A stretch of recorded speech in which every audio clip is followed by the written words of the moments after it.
Women who are past their prime, making everything in their life about quote unquote being ready for a relationship, but still really not knowing or understanding the basic foundation of how to love a man. This is common. I see this common all the time, where these women, they hit a certain point. Now, there's a difference, because when women are younger, particularly, between the ages of 18 to say, right around 26, 27, 28, those are her prime years. Those are a woman's prime years. A man's prime comes a little bit later, between 30 and 40, 30 and 50, around there, right? That's a man's prime. A woman's prime is between 18 to like 28, 18 to 30, around there.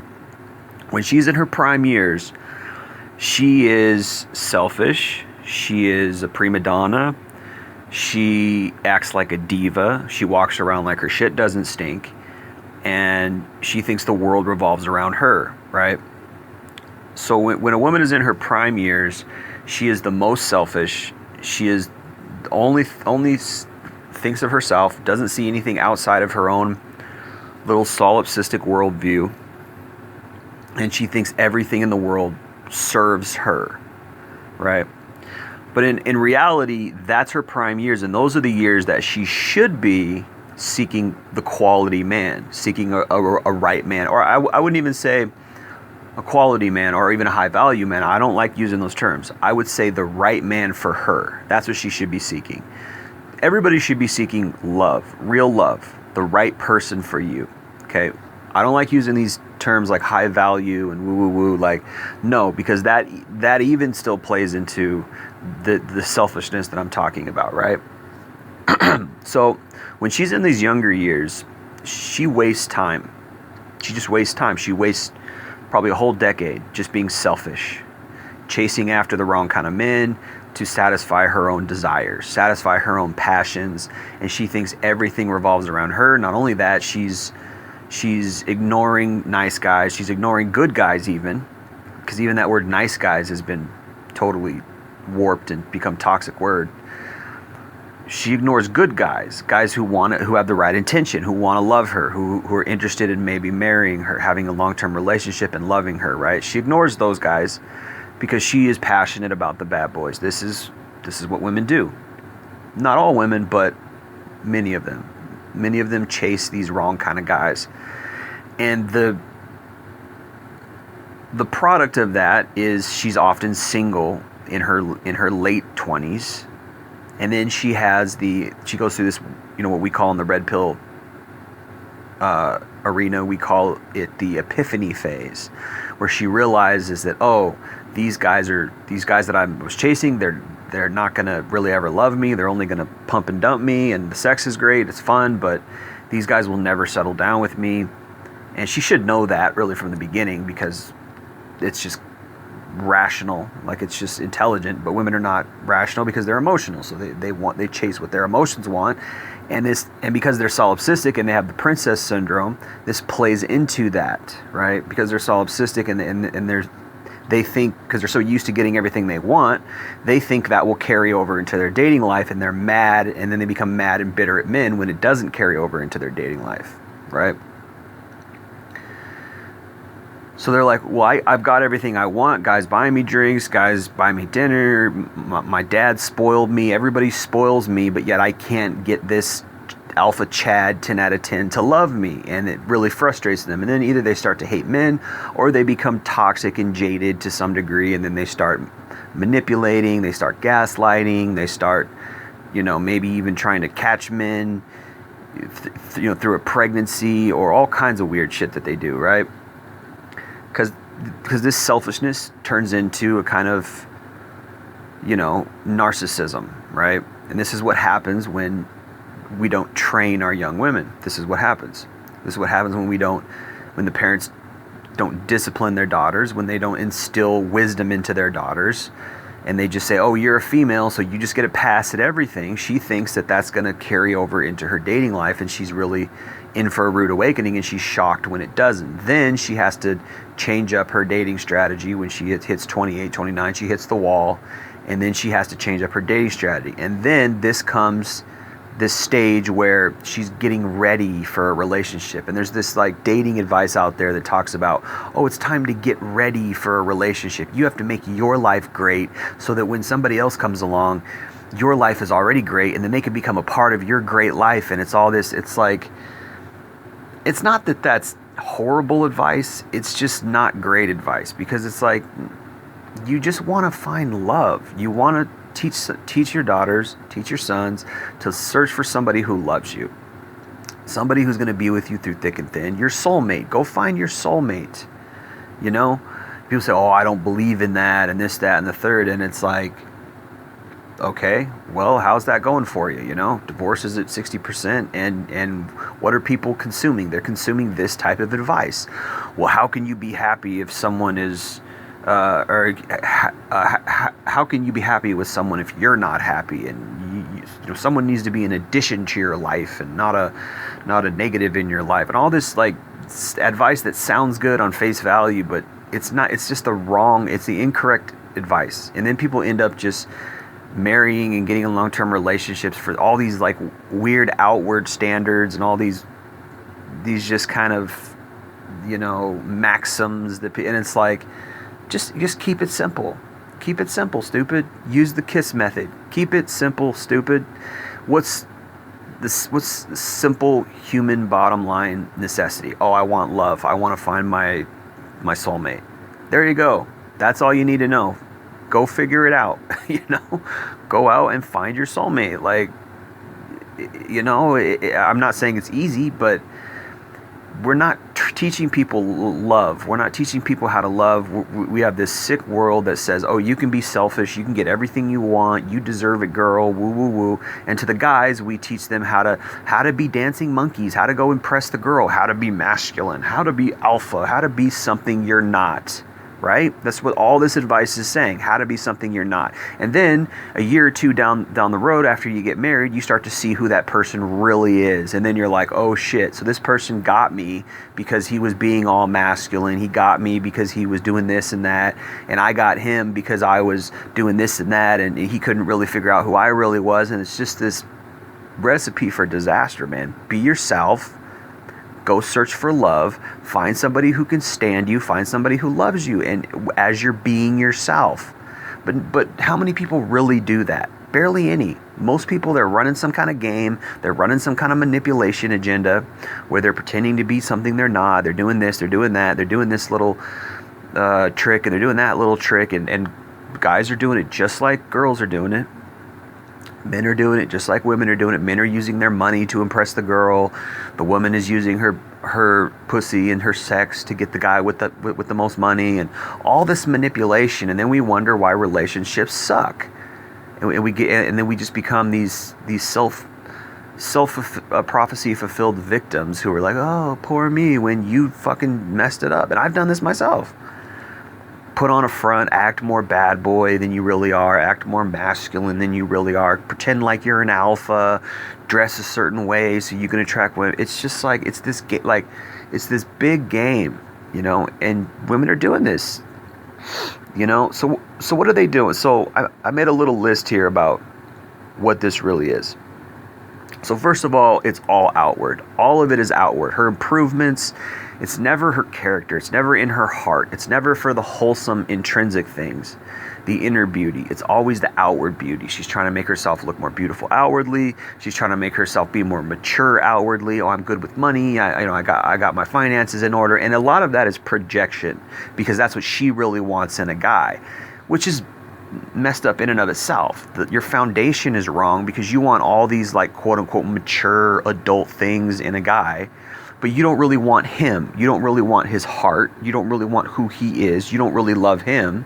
You love that he's this mature guy. You love that he's got his stuff together. That's what you love about him. But you don't really love him. You don't really know the real him. If he's married to those aspects, if those aspects are what he is, what if he doesn't have those aspects? What if he changes? What if he loses his job? What if he switches up and he's no longer this responsible guy that you're attracted to, and then you don't love him anymore, and then you walk away? So you didn't really love him. You loved the expression of him. You loved what he was able to transform himself into. So you think by doing the same thing, well, I'm going to transform myself into this mature, responsible woman so that I can attract a mature, responsible guy. And it's like, well, you don't really want to love someone. You just want a mature and responsible guy. And then you want to call it love and all this shit. And it's just like, again, it's all outward. You're not really working on who you are on the inside. You're doing all this stuff on the outside, which is a veneer of who you really are. Whereas you probably got a lot of skeletons in your closet that you need to work out. You probably got a lot of kinks in your personality and your persona that you need to work out. Some things that might make living with you insufferable, like you're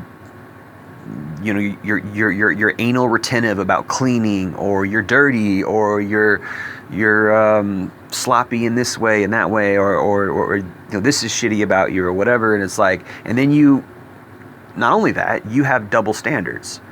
A lot of times women have double standards. They say, oh, you accept me and love me for who I am, but I want you to be this perfect person, and if you can't change for how I want you to change, then I'm going to get somebody else, but I'm not going to change for how you want me to change, because you have to love me for who I really am, which is a double standard, and it's common.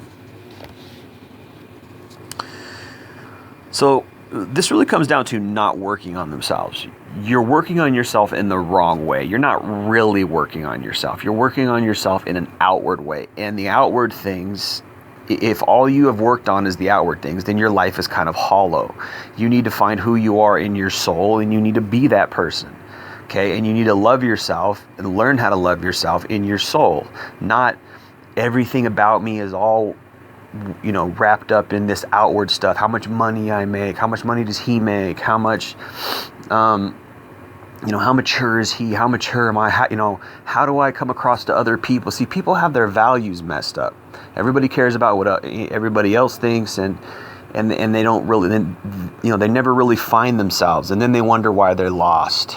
They wonder why they're lost, and they wonder why they have midlife crises and things like that. Okay, let's go on. Usually they're still selfish and solipsistic, right? Because they're taught this is a good thing. They're taught that being a bad bitch and being a diva and being, not wavering in who you are, that's really reinforced by the feminist culture.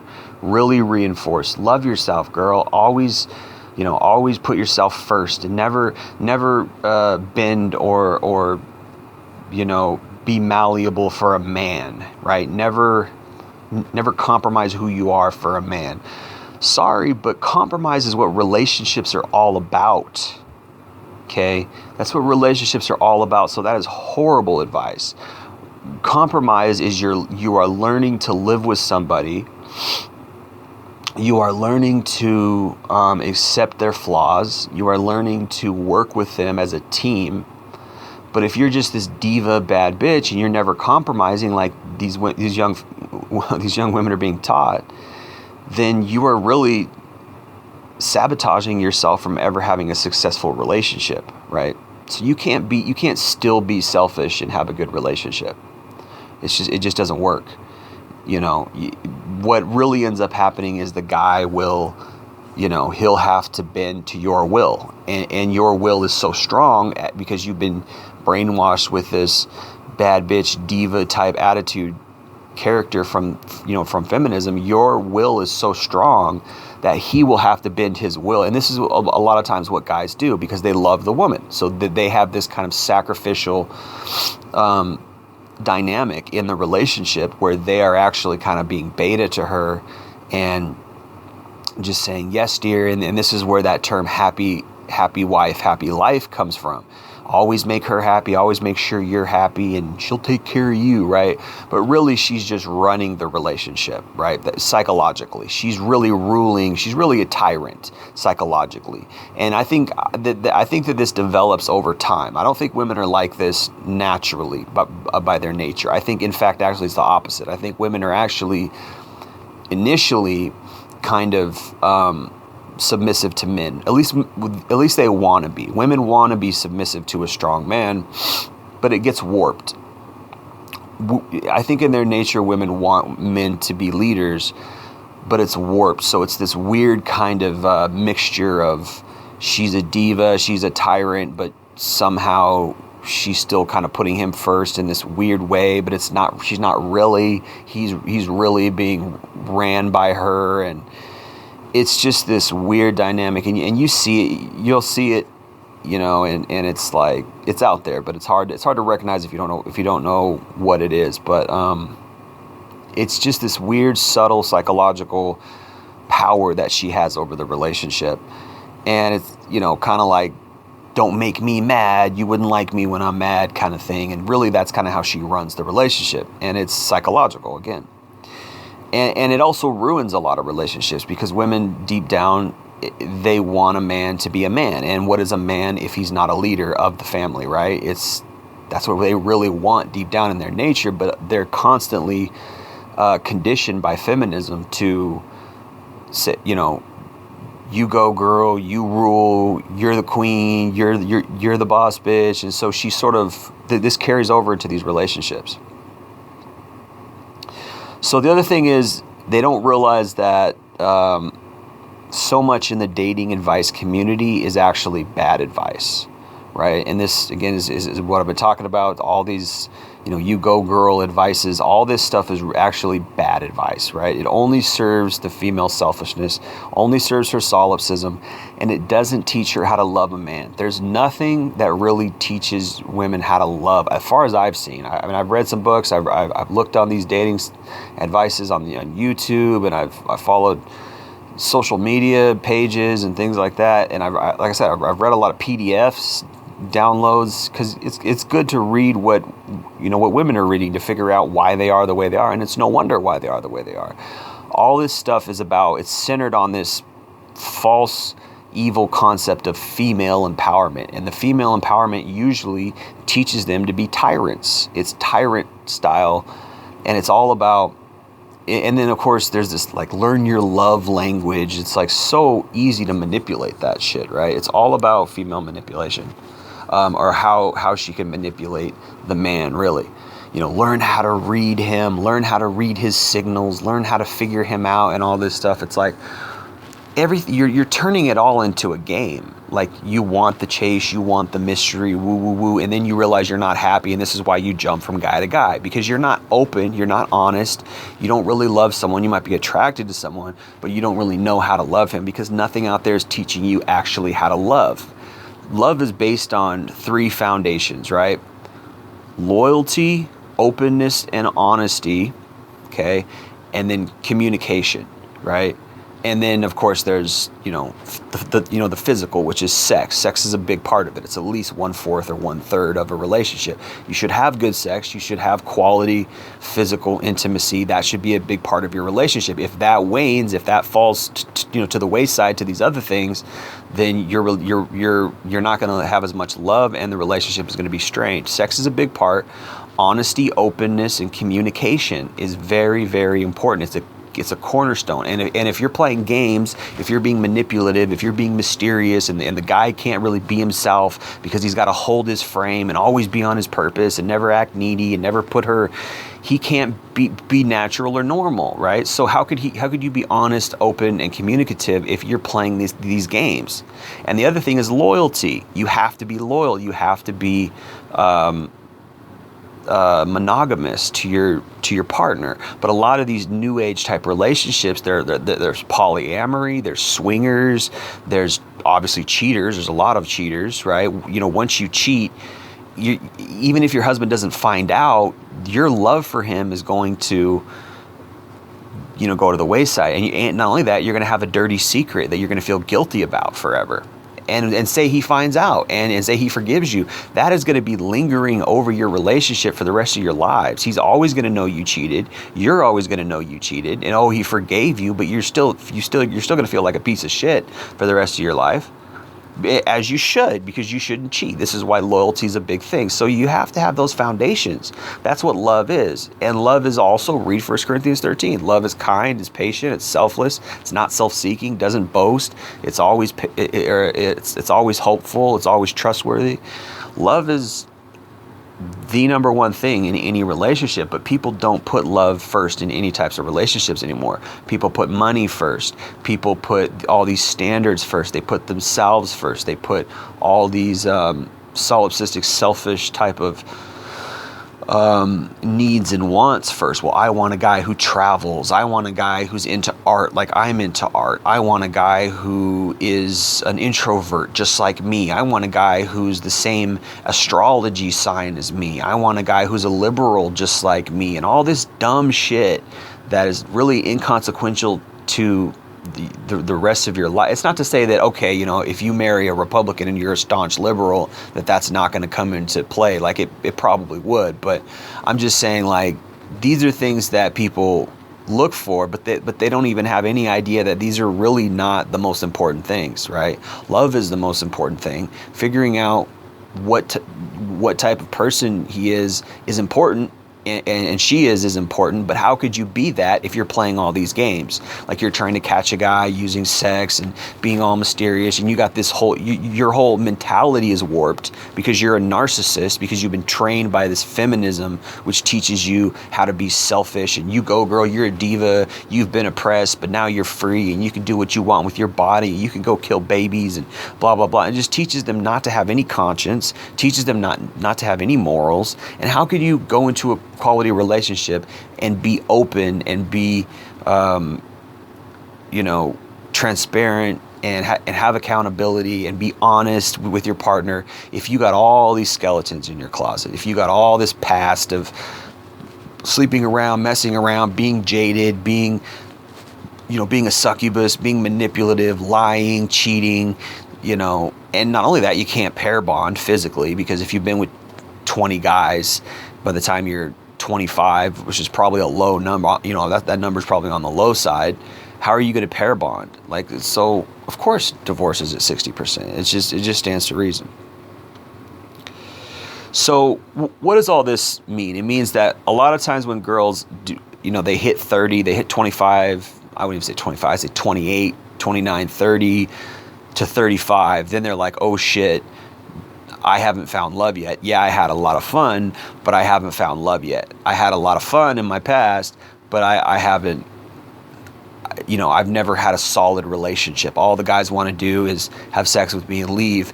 And they don't realize it's because you have no personality. They don't realize it's because you have no good character. All you have to offer is sex. All you have to offer is a moist hole, and it's a used hole at that. You're not a cool person. You're not interesting. You're not kind. You're not sweet. You're not submissive. You're not funny. You're not intelligent. You lack all these qualities, which, believe it or not, guys actually want, because women, they're brainwashed to think all we want is sex. Nope, you're wrong. Sorry, guys are deeper than that. Yeah, you were misled and lied to by feminism, which said all guys are toxic and all we want to do is sleep with women. We're all, latent rapists by our nature, and all these myths and lies that feminism uses to warp these young women. And then they go out thinking, oh, guys are just these jerky pigs who just want to sleep with me and blah, blah. And then they go out and they think that that's all we want. So that's what they give us. And they don't develop any other character, and they don't develop any other personality. They don't develop any other aspects to their person. And then they wonder why they're single when they're 30. They wonder why no guys want to have a relationship with them, because you're not interesting. You're not cool. You don't have a character. There's nothing for us to love. Yes, we might want to have sex with you, sure, but that only goes so far. You might be popular out at the bar, out at the club. You guys might really, quote unquote, like you and seem all interested and really make you feel like you're a queen and a diva while they're gaming you so they can sleep with you. But when it comes to something long term, nobody wants to be with you because you have no heart, you have no soul, right? And I see this so often. So it's always after the fact, right? And this is when I call, what I call the now I need a real man stage, right? When all those girls, they always put on their dating site, now I need a real man, right? No hookups, I want a real man, right? So what she means by that is she wants a guy who will actually commit to her now. That's one of the biggest red flags. If you're ever on a dating site and she says no hookups, I want a real man, she's just exposing herself. Well, all that means is that she used to hook up a lot, and guys were not sticking around. Guys were leaving because she had no character and she had no personality, and she's not smart. She's not the sharpest tool in the shed. She's not intelligent. She's dumb. She has no personality. She thinks she's a diva. She thinks she's a bad bitch, and it really boils down to all she has to offer is sex, right? And women can really do a lot with that. They can manipulate, but they can only manipulate the wrong kind of guys. They can never manipulate the right kind of guys. What are the right kind of guys? The right kind of guys are the guys who are doing the things that I'm talking about. They're working on their character. They're working on their inner person. They're trying to be better people. They're open-minded enough to have a better personality, have a better character, work on themselves, and they really want real love. And that what they don't want is they don't want some kind of